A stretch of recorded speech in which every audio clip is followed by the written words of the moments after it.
Hello everyone and welcome back to some more StarCraft 2. Now a couple of days ago I uploaded a video where I featured the Hybrid, a fan-made race for StarCraft 2's multiplayer for the 4th race contest by Alex007. Now it turns out a lot of you really enjoyed that video, and personally I'm very curious to see some of the other contestants as well. So today, the Hybrid, they did quite well in that particular tournament, but today we are having a look at the winner. So I guess, spoiler alert, today we're gonna have a look at a race called the Keiron.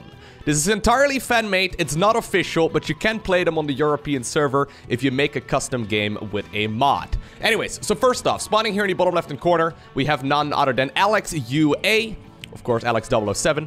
He is, the organizer for this particular tournament, and he's going to be playing with the Chiron. Probably the player I will be paying attention to the most in this particular match. His opponent in the opposite corner, I don't know who this is, but it's a barcode player, a Grandmaster Protoss. So, not entirely sure what to expect from this guy, but I know that at the very least he's pretty good at the game if he managed to make it all the way to watch Grandmaster League. Anyways, so I just had a, before the game started, I had a quick little peek, and there's like a structure missing right here on the converter. And as far as I can tell, which by the way, I think that's the worker unit, as far as I can tell, the Chiron do not have like a technical like supply structure or something along those lines. So I think, if I'm not mistaken, so we're currently at 19 out of 26. If I'm not mistaken, it started with like 18 or something. I think maybe every single one of these structures, I don't know what to expect, right? I think maybe every single one of these structures will be granting supply, maybe? Anyways, so first off, these units are producing little things. There's a vault currently being warped in, which seems to be happening right here from the Citadel itself, which is the main structure. Okay, alright, this is gonna be very chaotic, but bear with me.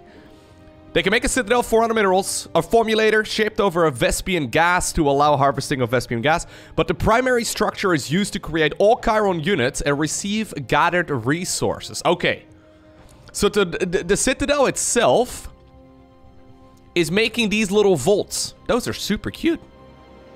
Look at that. Now, if I'm not mistaken, by the way, the Chiron have, like, I've heard of them a couple, I think like 2 years ago, so maybe I'm crazy, but maybe this is like one of those fan-made races that was under development for a little while longer. By the way, apparently we have the Protoss player going for a proxy Stargate, so we figured out how this barcode managed to get the Grandmaster League, huh? Classic. Anyways, maybe that's not the case, I don't know.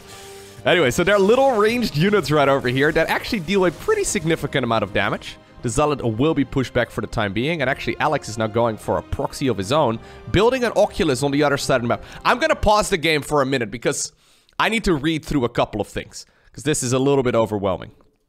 So that we can make a Citadel, the primary structure, right? There's a formulator shaped over a Vespian geyser to allow the harvesting of Vespian gas. All right, nothing all too crazy there. So the Citadel itself can materialize ground units as well as air units. Okay, so if I click on that, they can make the Paria produced by the Edifice. Light melee warrior can use projection. And then there's also the Volt, the one we just now saw, which is also produced by the Edifice, a light ranged warrior. So it says produced by the Edifice. I don't know if that's like maybe a translation error or something like that, because I'm pretty sure it was produced by the Citadel itself, but maybe it's unlocked by making the Edifice structure. So the Edifice structure seemed to have a modified gate, increases the movement speed of Volt and the Paria. Paria gains plus 10 shields, enables the Volt's weapon to bounce to one additional target and deal 3 damage. Alright. So that's a basic tech facility. There's the Sanctum, a tech facility as well. You apparently get the Pulsar and Subjectors from the Citadel. So I think it probably says it for these two. Yeah. Alright. Then there's the Reliquary, Nullifiers from the Converter, Oculi from the Converter, and the Strati from the Converter. Maybe you do make them from the Converter. I'm not 100% sure. But it seems to indicate that it, like, materializes every single one of these units, right? If I'm not mistaken. Used to create all Chiron units. Yeah, anyways. So there is a Nullifier as well, an anti-ground defensive structure, an anti-air defensive structure in the Stratus, and an Oculus, able to grant vision of areas on the map at a longer range. Alright. Then there's also advanced structures. The Elysium, which unlocks the Meridium. The Umbrae, or the Foundry rather, which unlocks the Umbrae. Then there's the Inducer, the Myriads, the Titans, the Echoes, the Auroras, Apertures, Harbingers, Paradoxes, and the Paragons. I gotta say, the names, they sound phenomenal. The units look really cool as well. Alright. So now that we got the hang of that, what did the Oculus do? Did I... Able to grant vision of areas on the map at a long range. Okay, so Alex, I think as soon as the structure finishes up, is maybe able to scout his opponent? Let's see. Alright, so it's got an ability, grant vision on an area of the map. So, I don't think he's used it yet. Oh, now he has. Oh yeah, look at that. So there's like a little shiny twirl right there inside of the main base. And he's capable of doing that because of the Oculus. So what did the Oculus cost to produce? 75 minerals, 75 gas. Okay, that's really not too bad. So I think maybe every single one of these structures provides like supply. Something along those lines. I'm not 100% sure how that works, but... Alright, anyways. Oracle is already showing up. Now these units do seem to have anti-air. Subjector looks an awful lot like a Stalker. But here's that first Oracle showing up, and this is already kind of painful. I am, by the way, going to check out a couple of games from this particular tournament. I have no idea if this first match is going to be any decent. My god, they actually... They're kind of like Marine Zealots. Strange little bipod things. It's pretty cool. Alright, so a couple of workers lost right there, 9 in total. It's a little bit more than a couple, actually. I think maybe, what was that, an Adept or something also popping up? Not 100% sure. Anyway, so the Subjector kind of looks like a... like a Stalker with a minigun. Oh wait, no, it's like a shotgun at the front of it. Fair enough. Foundry is coming up right now, so at this point he can make the Subjector, the Pulsar as well. Durable close-range combat unit. This is pretty sweet. Okay, so the Sanctum increases the attack range of the Subjector's air weapons by +2 and its ground weapons by +1. Fair enough. So there's actually 2 of those that are built. The number of unit charges this structure is presently storing.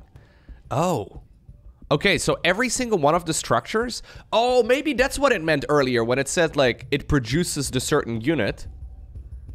So they can hold certain amounts of, like, charges, I guess, which is why you might want to add on multiples of every single one of these production structures. That makes sense. So you need, like, a charge to be able to actually, like, warp in anything from these citadels. Is that what's going on?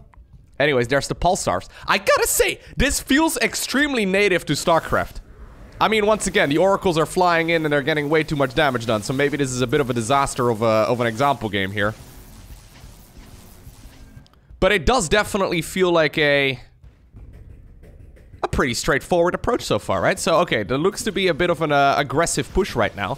I can see, though, that there's maybe gonna be a little bit of an issue here, but because Alex, as far as I can tell, can only warp in from home.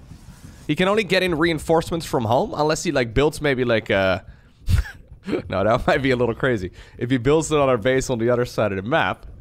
So, converters are coming up. I guess he's just gonna go back home. Third Nexus has been acquired at the 12 o'clock position. Fair enough. Alright, so, these Oracles are getting a bit too much work done, but obviously the main reason for that is because this is a, an entirely new faction to StarCraft 2, and obviously it takes a while before you can actually figure out any of those timings. Look at these things! They're like crabs! They look so cool, though! So I'm pretty sure I've never seen any of these assets before. Like, some of these are maybe based off of other units, and maybe, like, the basis of them is from something that already exists in the map editor for StarCraft 2, but... Kudos right here to SC2 Solstice, who is the creator of this, this race. It's really sick. Okay, so some of these 2D icons are definitely things that are already in the game. Upgrades the shields of all Keiron units. Okay, so this is very Protossy. Increases the range of the Umbra weapon and increases its damage bonus while cloaked. So let's have a look. Subjector seems to be... Oh my god, is that an Umbra? That thing looks awesome! Oh my god! It's like a hamster in one of those rolling things. I had one of those hamsters when I was a kid. Well, I had one of those balls rather when I was a kid. No idea what's going on in this battle. Proto seems to be doing quite alright though. That being said, high ground advantage right here for our Keiron player. It's surprisingly refined. It's actually kind of boggling my mind how well this works. I mean, this texture is... I mean, it's good. Considering this is fan-made, it's extremely impressive. So there's a lot of additional units right now coming up here as well for Alex. Just trying to make as much here as he can. I'm looking at that supply count though in the top right-hand corner, and I've got a feeling that good old Oracle Stalker might just be a little bit too much. But I've got a feeling that's mostly because of the, you know, comfort level, right?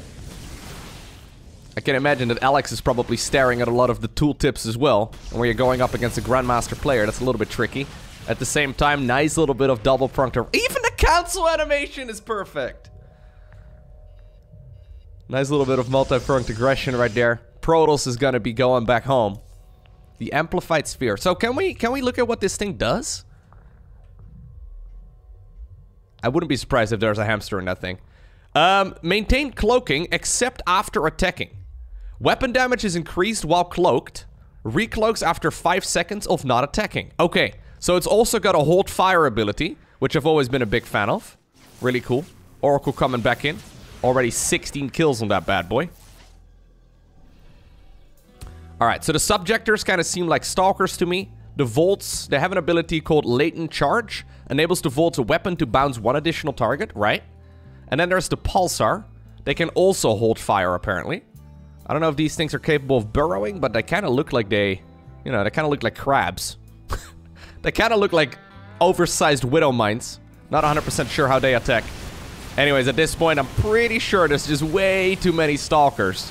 So maybe not the maybe not the most exciting first game to check out. But at the very least, that gives us a basis to build from. Let's jump into another replay. Alright, so our second game is Keiron versus Chiron. By the way, I'm hoping I'm pronouncing it correctly. It's K-E-I-R-O-N. I hope that's correct. Anyways, so first off in the top left-hand corner of, what is this? Berlin Grad. We have Abutur Worm. It's a very creative spelling of Abathur. And his opponent in the opposite corner, he goes by the name of Atos. Now, by the way, I would have the scoreboard open, but you can see that there's like a couple of funny colored squares. I'm just gonna close it because it looks a little bit tidier this way. So far, though, I gotta say, look at this. Like, just look at, like, the little animations and the refinements on a lot of these things. As far as I can tell, these are not things that Blizzard made. Maybe they did, I'm not sure. I wouldn't be surprised if this is all man-made by, like, you know, someone who's just a fan of the game. Either that or there's, like, multiple assets in the StarCraft 2 engine that I just haven't seen before. Two workers fighting each other. Not entirely sure, by the way, how good these players are. I gotta say, by the way, I love how, like, sweaty StarCraft players still get about these sort of games. I like how that Protoss Grandmaster that we saw previously did not hold back whatsoever. It's like, no, this is a tournament for fun. Didn't think so. Well, you can see this is a little bit of a lower league game, if I'm not mistaken. Anyways, so, like, so far, my initial impressions. Very, very impressed with how this works. So, look at this, right? Atos right now is currently supply blocked.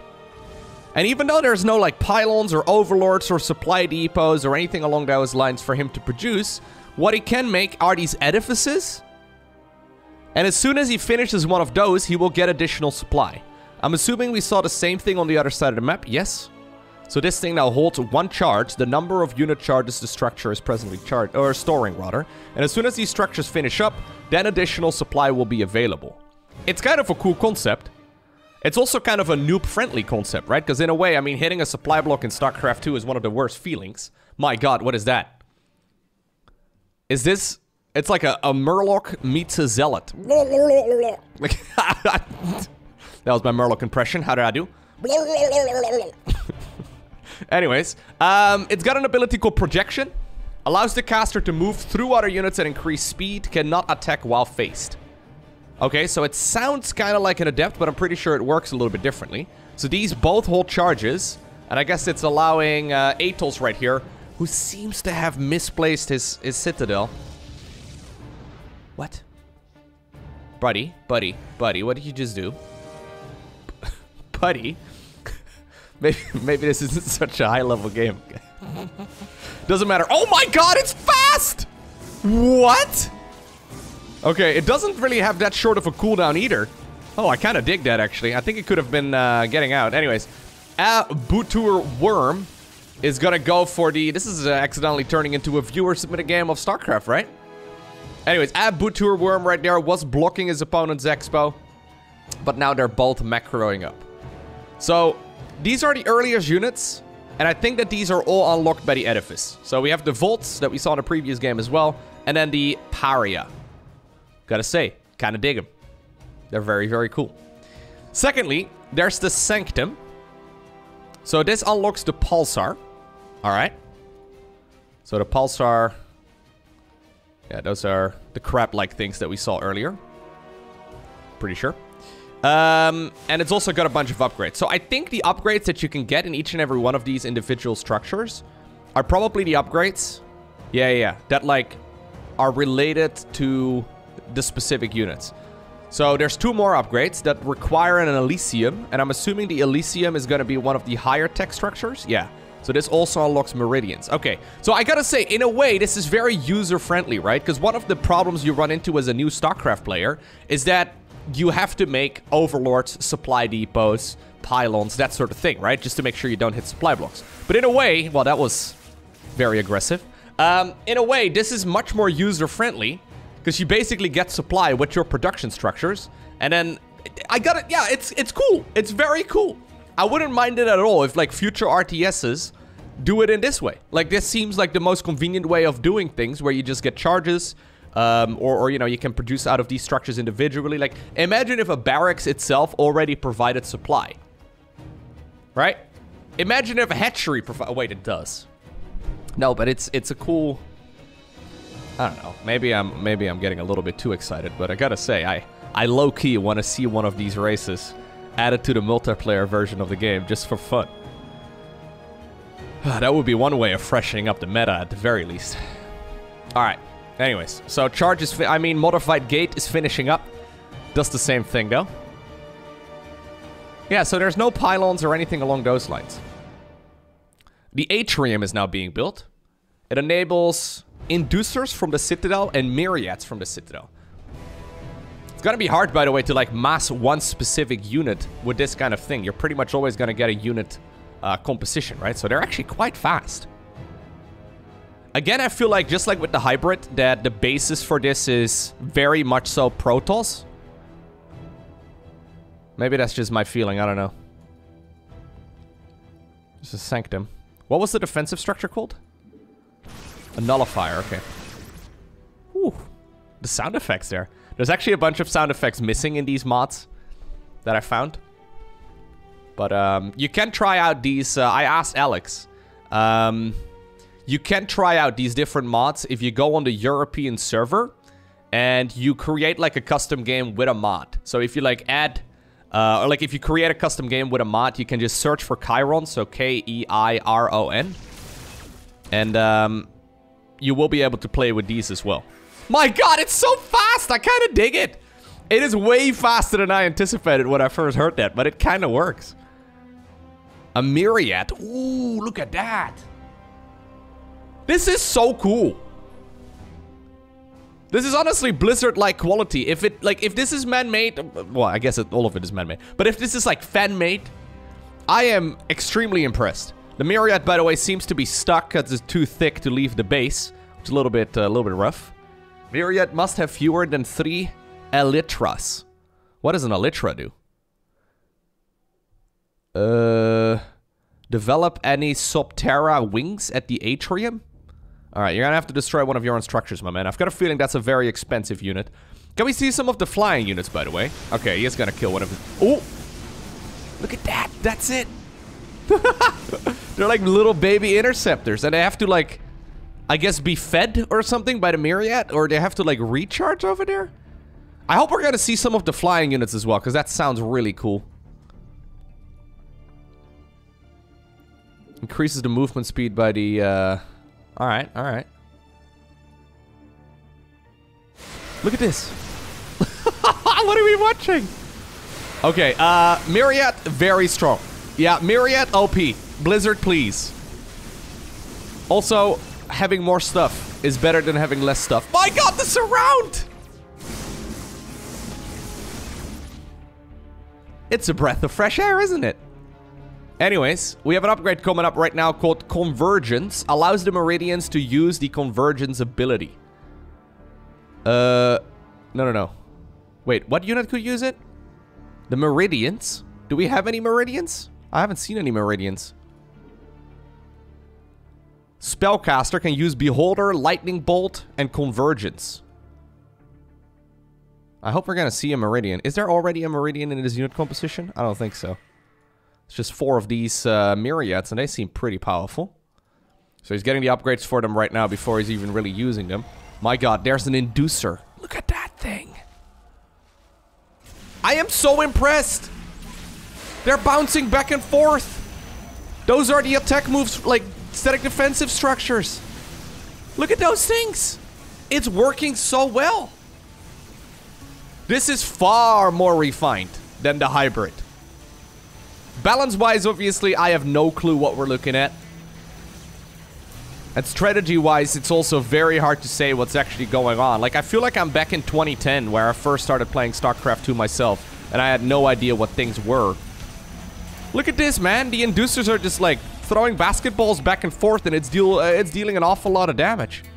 Okay, so the inducer, just a very strong, you know, ping-pong kind of thing. Very cool. Very, very, very cool. There's an Oculus building over here at home. I don't know if you can make the Oculus at home, if that's even useful. Anyways, a Titan is coming up. Where's the Titan? Where is it? Oh my god. It's a Ravager with longer legs. Kind of. Very mechanical looking, though. So what does this thing do? The Titan's weapon slows enemy movement speed by 80% and their attack speed by 60%? Are you crazy? That's way too strong. Attack speed reduction by 60%? I don't know if it's splash damage. If it's splash damage, it's completely broken. Anyways. Oh, I thought for a second this was air weapon upgrades. But no, it's the upgrades of mechanical units. I don't know what classifies as a mechanical unit and what doesn't.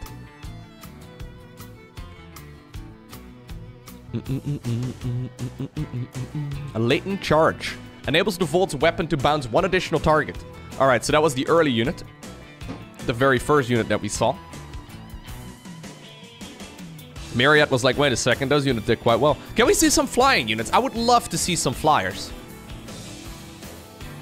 I think there's like 3 or 4 replays featuring the Keiron and the Alex 007 replays that he sent over. I hope that... Ooh! Never mind. I was gonna say, I hope to see some flying units. Look at this thing. It's so badass. Hiya, conduit. Echoes in Discord mode become cloaked. Echoes in Discord mode become cloaked? Echoes are those the balls we saw earlier? I'm pretty sure. Not exactly sure how this is gonna work out. Anyways. The number of unit charges the structure is presently storing. Wait, is this a structure? No, that's a unit. Is it? I don't know. If it moves later on, I think it actually might be... Maybe we already saw one of those earlier and I completely missed it because my mind is going a little wild. The Pantheon. I'm pretty sure this is a structure. I would like to see some flying units as well, but I don't know if that counts as a flying unit. So a few oculi, have been sent out on the map. I guess he's gonna use that, yeah, to send the little sparkle thing towards the bases that he wants to scout. There's an inducer coming up as well. Boink, boink. Can we have inducer versus inducer? Okay, I think it might just be time to attack move. My god, okay, well...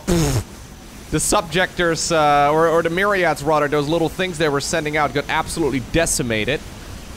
Even though the pathing here is a little bit unfortunate, it seems that the wannabe carriers are going through.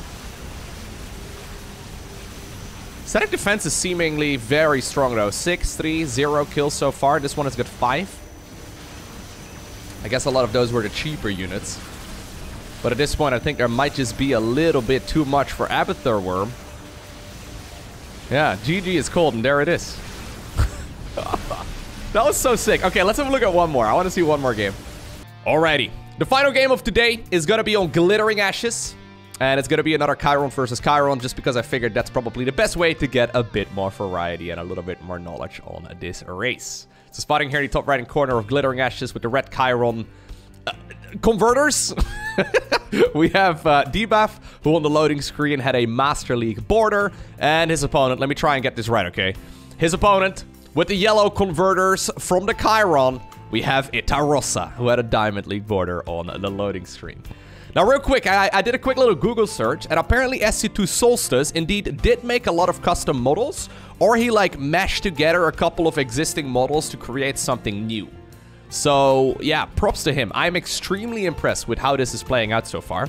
Now, as far as the 4th race contest goes, so the tournament that Alex put out, there's apparently a bunch of people that submitted a faction for this, and there's the Keiron. But SC2 Solstice also submitted the Genetron, there you go, as well as the Xayit. So this man, apparently in his free time, makes custom races for StarCraft 2. And I'm impressed. There was also the Hybrid Reforged, the Zelnaga, the SW, the United Earth Directorate, which I kind of want to check out. That kind of sounds cool. The UED from the original StarCraft. The Remnant Intervention, the Network Hybrid Race, the Refugees, and the Revenants Multi. It's kind of cool. If you guys are interested, let me know. I can definitely check out some more of these replays, or I can play some games myself or something along those lines. But it's really cool to see the creativity here that players are coming up with. It's impressive stuff. Yeah. I'm hoping that, like, RTS developers, right? People that are currently working on RTS games, like, for example, Frost Giant and all that, are also taking note of a couple of these races we're seeing here, because this seems like some very creative thinking after players have been playing StarCraft 2 for like a decade, right? A lot of people have been playing for a long time. There's obviously a lot of people that are very creative and that can come up with some really cool ideas. Obviously, shouldn't be a straight-up copy-paste, but there might just be some cool ideas. I mean, you can chase this down. Yeah. Well, maybe. Maybe not. Anyways, there's some cool ideas you can definitely get some inspiration from and then mix and mash things together. Anyways, Reliquary is coming up. Sanctum is also coming up after already seeing the Edifice. So I think the yellow player actually built structures a little bit quicker. I still can't quite get over the idea of, like, not having overlords, pylons, or supply depots. It kind of seems like a no-brainer when you think about it, right? Like, if you were to design an RTS game in 2021, why go with, like, boring structures that really are nothing more than a skill check, right? I understand that, like, there's a lot of skill involved in, like, doing everything. But I think the general consensus is that, like, StarCraft 2, while awesome to watch, it's very painful to play for a lot of people out there just because it's a little bit too hard. And if we're thinking about simplifying a couple of things here and there, I don't think it's a bad idea to get rid of, like, some of those relatively boring mechanics, like, for example, making sure you're not supply blocked. The way that, for example, Age of Empires does it is that, like, you can make units. So Age of Empires 4 that just came out, you can still make units, and it's giving you a notification that, like, you're supply blocked. However, you get the notification right when you start up that final unit that would make you supply blocked. So as soon as you, like, see the notification, you don't actually lose anything as long as you make a structure for it right away. Anyways, a couple of volts right here going down. Nice catch right there by Itarossa, using those pulsars and using whatever he's got here available already. Anyways, I'm not sure if you need to get rid of it entirely, but I'm just saying, if there is, you know, a change they want to make in, for example, those Frost Giant games, or the Frost Giant game, rather, or any of the other games that people are working on, I think that would be one way of doing it. Simplify a couple things here and there. Itarossa right there accidentally sees that his opponent is building an Oculus. I'm not exactly sure if I agree with this as the best way of getting vision. Because 75 minerals, 75 gas for a structure like that, I guess if it's hidden, it's going to be great. But there's going to be... yeah, it's only going to take a little bit of time before people will know exactly what to do, right? Oh my god. The pulsars, I guess they're aptly named, huh? They're shooting lasers. I'm a fire my laser. Get him. Buzz him down. Defensive units, though, were warped in here as well. What do we call it? Materialized in. I was using the wrong verb. They're being materialized. I almost wish, like, that range stability or the range to projection was, like, twice as long. I want to see a unit, like, go from one side of the map to the next, just constantly, you know, projecting itself. That's not quite how that works. Projectioning itself. There you go. Can we see some flying units? There's a foundry. Look at that thing. It looks like a foundry. Very appropriate for glittering at. No, it doesn't. I thought it was glowing. Or like, you know, things were like falling off of it. Anyways. I thought maybe it would be appropriate for Glittering Ashes since there's a lot of... Anyways.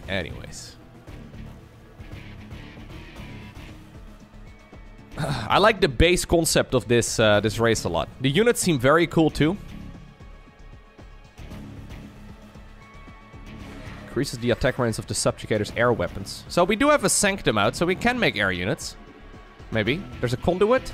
No, produced by the Conduit, the Outlet, Empyrean, and the Zenith. They use some cool words, I gotta say. Nice micro there by Itarossa. Keeping that weakened Pulsar in the... No, what's it called? Yeah, Pulsar in the back. Third base, though, in a little bit of trouble, and it will be cancelled.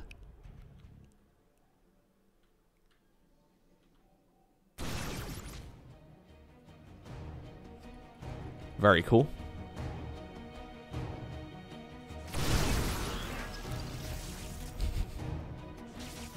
I'm casting this with a big smile the entire time. I don't know if you can hear. It's been a fascinating experience so far, and I dig it.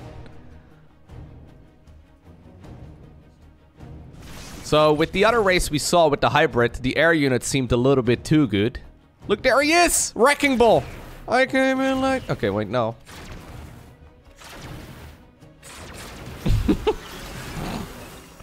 It's got the cutest little legs as well that it's bouncing on. Look at that. It's like little pulsating things. So they cloak again as well, and you can put them on hold fire, which seems kind of sweet. You can set up different kinds of ambushes and stuff, which is kind of cool.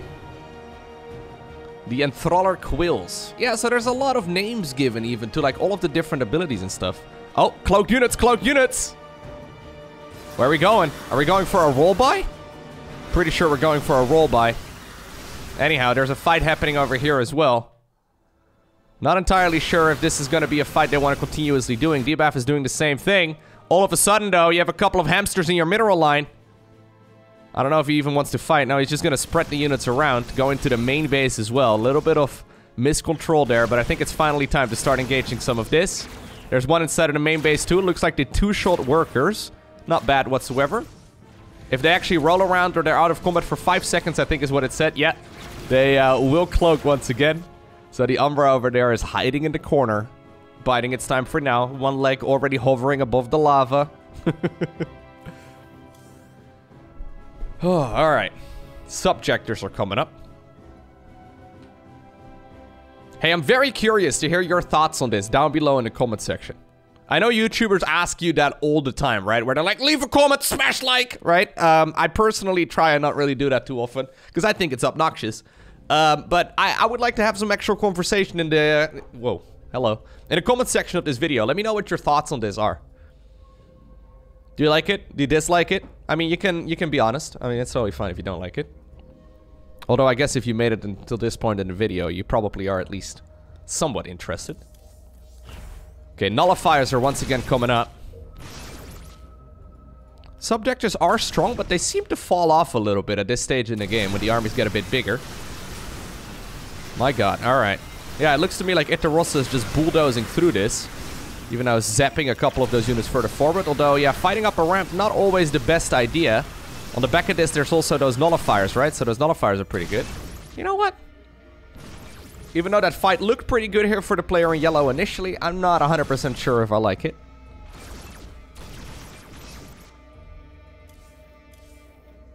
Is he being revealed right now? Because there's a little yellow thingy above his...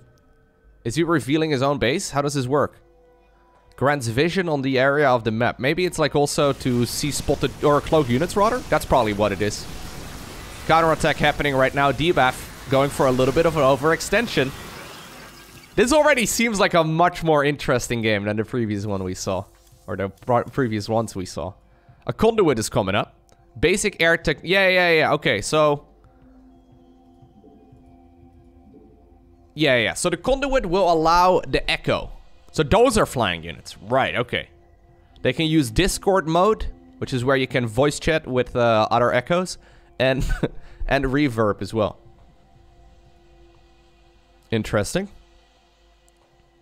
Can you make some?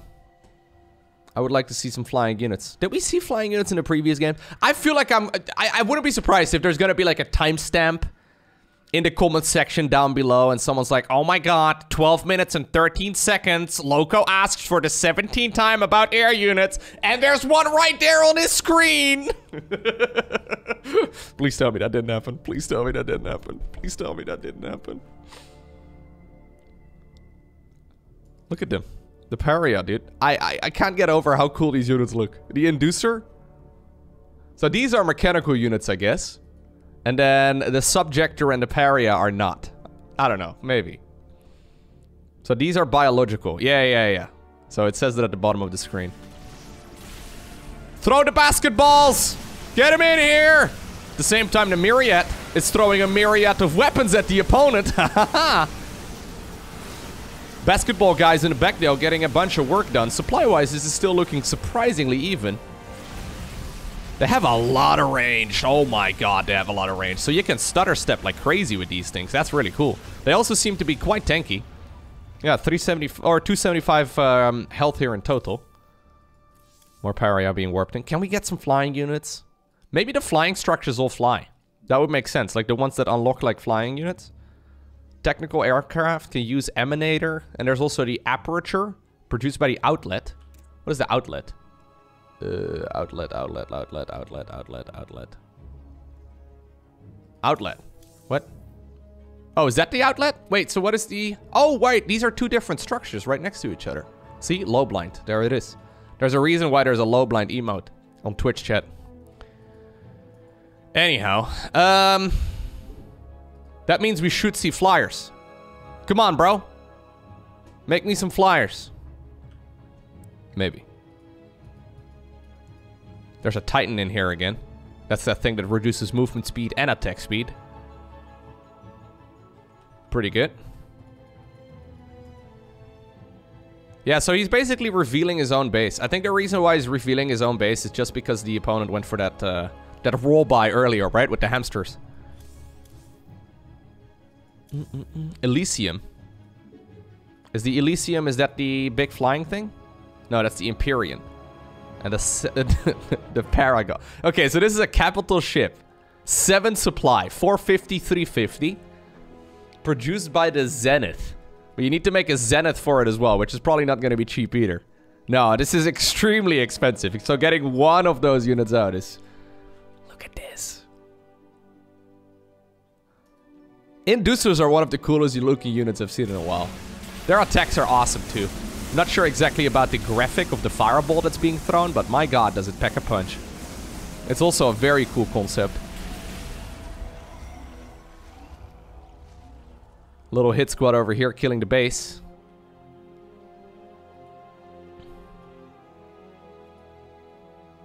I keep looking at red here because he oh my god, there's an Empyrean. What is this then? So I think the units or the structures rather that unlock flying units are all flying themselves, which is kind of neat. Maybe that's not how it works, but... So why are we making all those structures but not any flying units, huh?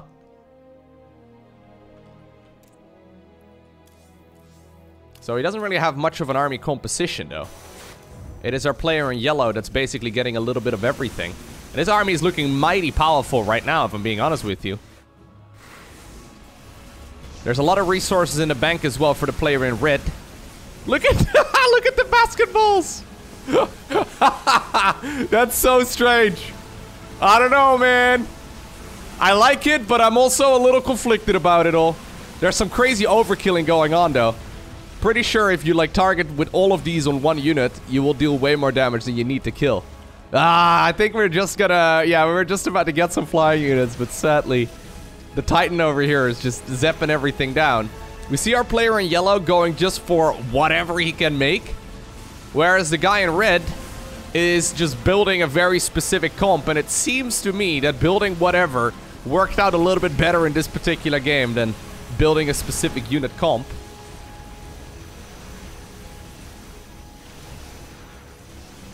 I've said it before and I will say it again, I am very impressed with how refined this is. I feel like this could be put into the game today. And obviously you would have to adjust a lot of the values to make sure that it's balanced. Hey, is this a Zenith? Is the Zenith the structure or is that a... Oh, I think it's a structure. Yeah, I was gonna go for a Paragon. Anyways, what I was trying to say is, like, I think you could, like, add this to the game and no one would really notice that this isn't officially made by Blizzard. And obviously you would have to adjust a lot of the values of all of the different units as far as health and attack damage and armor and all that goes. And it would be an entire process, but I'm impressed. Very well done, SC2 Solstice.